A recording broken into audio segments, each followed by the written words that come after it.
Spájať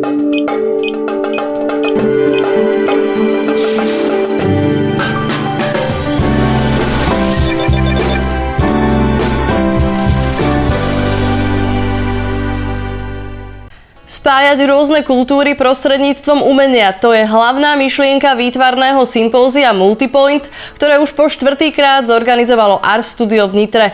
Zaujímavé je aj z toho dôvodu, že má vždy medzinárodné obsadenie. Doteraz sa na ňom vystriedalo 46 umelcov z 22 krajín. Myslím si, že je to nádherné. Mohlo by byť viac takýchto príležitostí pre umelcov po celom svete. Florine je rodáčka z Haiti, aktuálne žije a tvorí v americkom New Yorku.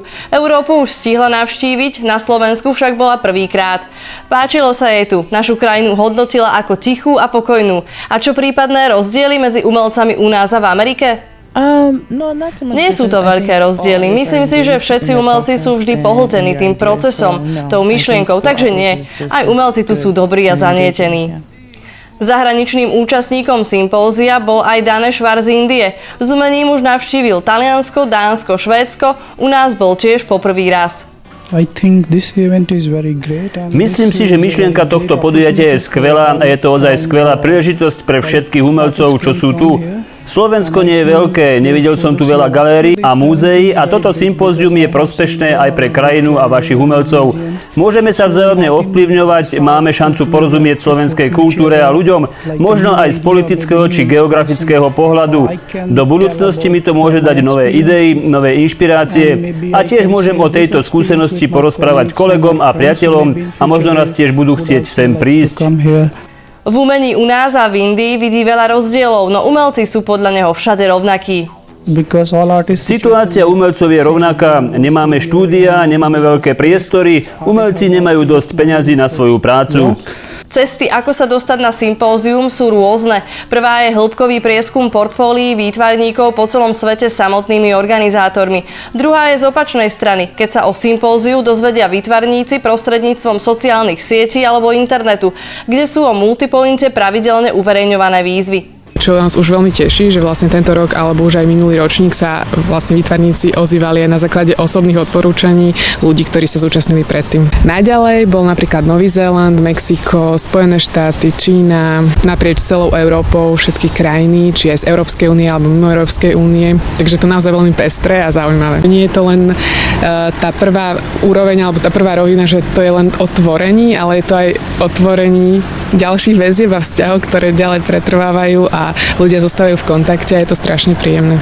Tú správnu cestu každoročne nájdu aj zástupcovia organizátorskej krajiny, teda slovenskí umelci. Pre mňa je asi najdôležitejšie stretnúť sa s ľuďmi skoro z celého sveta, mať ten kontakt s nejakým iným zahraničným umením, to je to najdôležitejšie a vymeniť si nejaké idei, názory, to je to najväčšie plus a určite to, že máme k dispozícii takýto dobrý priestor pre tvorbu. Na podobnom sympóziu bola už v lani v slovinskej Medane.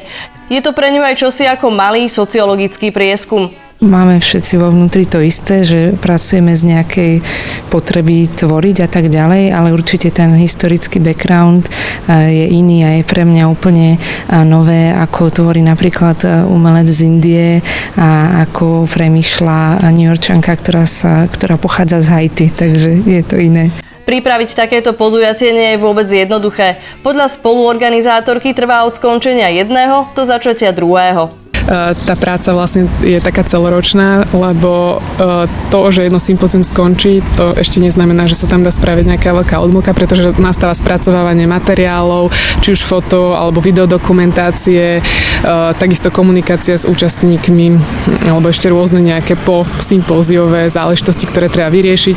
Ešte tam sa vlastne dobieha tam výstava, ktorá je v galérii, potom hovorím, tie materiály sa spracujú a následne začína príprava teda nového ročníka. Začne sa vytvárať téma a potom okolo tej témy sa vlastne začínajú hľadať portfólia. Multipoint totiž nie je iba o maľovaní v ateliéroch Art Studia. Je aj o verejnej prezentácii portfólií zúčastnených výtvarníkov, na ktorú aj tento rok prišli zvedavci aj z radou širokej verejnosti. Vyvrcholením je vernisáž diel, ktoré vzniknú počas 10-dňového sympózia. To má každý rok svoju tému. Názov tej aktuálnej bol Out of the Ordinary. Všetky diela si v galérii Univerzum môžete pozrieť do konca augusta. Pred návštevou však odporúčame navštíviť webovú stránku Pedagogickej fakulty UKF kvôli otváracím hodinám. A mimochodom, galéria Univerzum nie je jediným priestorom, kde sa dajú vidieť diela z Multipointu. Jeho organizátori sa ich snažia posúvať ďalej. Na budúci rok by sa mala jedna výstava uskutočniť vo Varšave.